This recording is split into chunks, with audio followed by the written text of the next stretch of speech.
kadang sukses di karir atau mungkin gagal di percintaan tuh harusnya nggak relate, itu nggak pengaruh. Karena misalnya orang sukses di percintaan atau mungkin nggak sukses di percintaan tapi karirnya menanjak gitu misalnya, pasti biasanya percintaannya gagal. Menurut gua nggak ada hubungannya. Karena mungkin waktu itu pernah podcast sama lu juga namanya Coach Anes. Iya, Coach Anes ya. Itu dia sampai bikin podcast namanya Work Life Balance. Gimana sih caranya tuh meskipun karirnya nanjak, sibuk, produktif tapi pasangan tetap ada gitu. Mungkin harus balik lagi ke individu ya. Kalau misalnya gue nggak merasa karir ini gangguan untuk percintaan. Kadang kalau kita ngomongin percintaan itu jangan dilihat eksternal faktor itu sebagai kendala, tapi mungkin kesiapan kita, penerimaan kita, cara kita untuk persepsi kita terhadap partner itu apa sebenarnya. Karena kalau misalnya udah punya clear direction, kita butuh partner, misalnya kita butuh pasangan, kriteria seperti ini, harusnya apapun pekerjaannya, obstacle apapun tuh nggak define.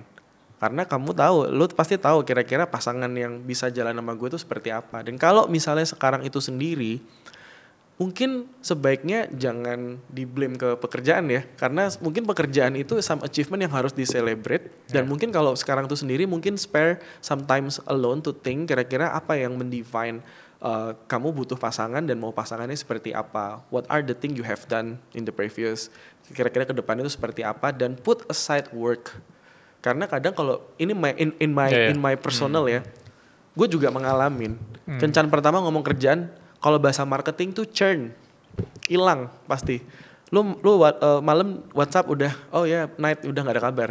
Karena apa? Lu tuh ngomongin is about you, is about work, not about her, ya kan? Jadi kadang-kadang tuh di momen itu gue merasa, mungkin memang gue tuh belum fokus in relationship, karena selama ini tanpa gue sadari gue ketemu keluarga misalnya nih, gue ketemu the future leads misalnya, gue ngomongin kerjaan men. Dan mungkin selama ini gue nggak pernah curhat ngomongin kerjaan, baru ketemu ada orang tiba-tiba ngomong kerjaan, kok gue toxic banget ya. Berarti intinya bukan kerjaan gue yang salah, gue nya nggak siap nih. Gitu sih.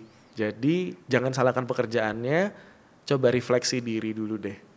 Jangan-jangan prioritasnya gimana ya. Bener, balik lagi ke prioritas ya. Prioritasnya apapun dulu. Kita ngomongin tentang gak ada waktu, apapun tuh balik ke prioritas. Ya kalian semua di sini juga sibuk kan, pekerjaan kan. Tapi it's all about priority, ya kan. Kadang-kadang environment tuh penting juga. Kayak to me, gue tuh punya kucing 2 di rumah. Dan gue sengaja pelihara mereka, gue sayang banget sama mereka. Kenapa? Karena gue tahu gue nggak mungkin lembur. Ada 2 ekor kucing yang nunggu gue harus makan malam. Jadi gue punya time management tuh yang baik. Every weekend, kalau pilihan kerja selalu ada. Tapi gue spend at least telepon sama keluarga because I know orang tua tuh masih hidup dan butuh interaksi sama kita.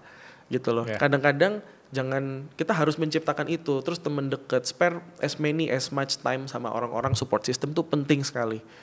Jangan sibuk kerja sendiri. Ya kadang ada fasenya juga lu tuh butuh kembali ke hidup.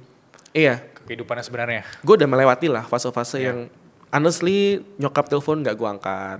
Terus udah gitu ya ntar gue call back gak tau ya lupa gitu kan. You don't know how much hurt she was, ya kan. Dan mungkin untuk orang yang anaknya pergi merantau and he never come back, ternyata malah memilih sukses di sini, yang proyeksinya 2 minggu nggak kuat malah udah hampir 15 tahun gitu kan. Ya itu but my mom tuh very grateful lah. Cuman again percintaan dia mungkin khawatir ya. Iya. My mom.